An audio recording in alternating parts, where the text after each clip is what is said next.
हमारे रिश्तों पर गहरा नकारात्मक प्रभाव डालता है। जब हम गुस्से में गलत बातें कहते हैं, तो उन शब्दों की चुभन हमारे प्रियजनों के दिलों में गहरी चोट पहुंचाती है।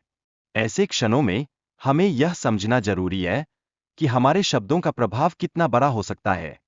इसीलिए परिवार के सदस्यों की चिंताओं और भावनाओं को समझना एक महत्वपूर्ण कार्य है।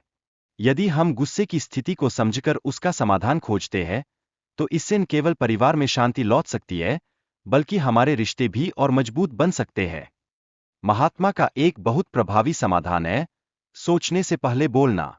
यह एक सरल लेकिन अत्यंत प्रभावशाली तरीका है, जिससे हम अपने गुस्से को नियंत्रित कर सकते हैं और शांतिपूर्ण संवाद कर सकते हैं।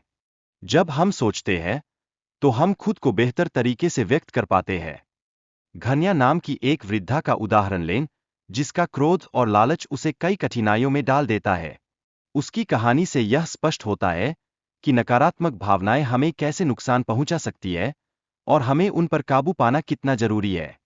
घन्या ने अपने लाभ के लिए बच्चों को हंसाने की कोशिश की, लेकिन जब बच्चे उसकी चालाकी को समझ गए, तो उसकी असफलता सामने आई। यह हमें यह सिखाता है कि दूसरों को धोखा देने की कोशिश हमेशा सफल नहीं होती। प्रत्यक्षता और ईमानदारी ही सही रास्ता है।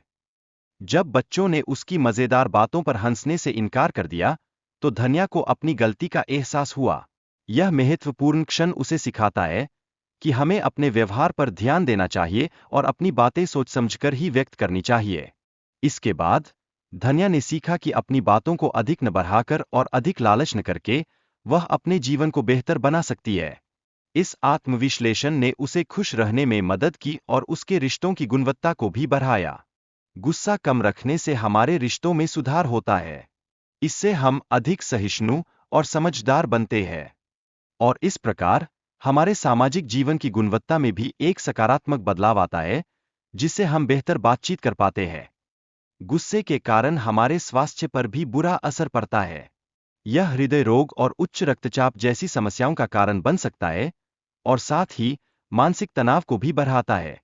ऐसे में हमें अपने गुस्से को नियंत्रित करने की आवश्यकता है। गुस्सा कम करने से हम सही निर्णय ले सकते हैं। जब हमारा मन शांत होता है, तब लिए गए निर्णय निश्चित रूप से हमारे जीवन को बेहतर बनाते हैं। यह एक चक्र है जो सकारात्मकता को जन्म देता है। कम गुस्सा रखने से मानसिक शांति मिलती है। यह न केवल हमारी चिंता को कम करता है, बल्कि हमें जीवन के सुखद अनुभवों का आनंद लेने की भी अनुमति देता है। शांति में रहने से हम अपनी खुशियों को बेहतर तरीके से संजो सकते हैं। अंत में, ध्यान और मौन रहने से हम अपने गुस्से पर नियंत्रण पा सकते हैं। ये तरीके, जब हम उन्हें नियमित रूप से अभ्यास में लाते हैं, तो हमें गुस्से पर विजय दिलाते हैं और हमें एक सशक्त, शांत और खुशहाल जीवन जीने की दिशा में ले जाते हैं।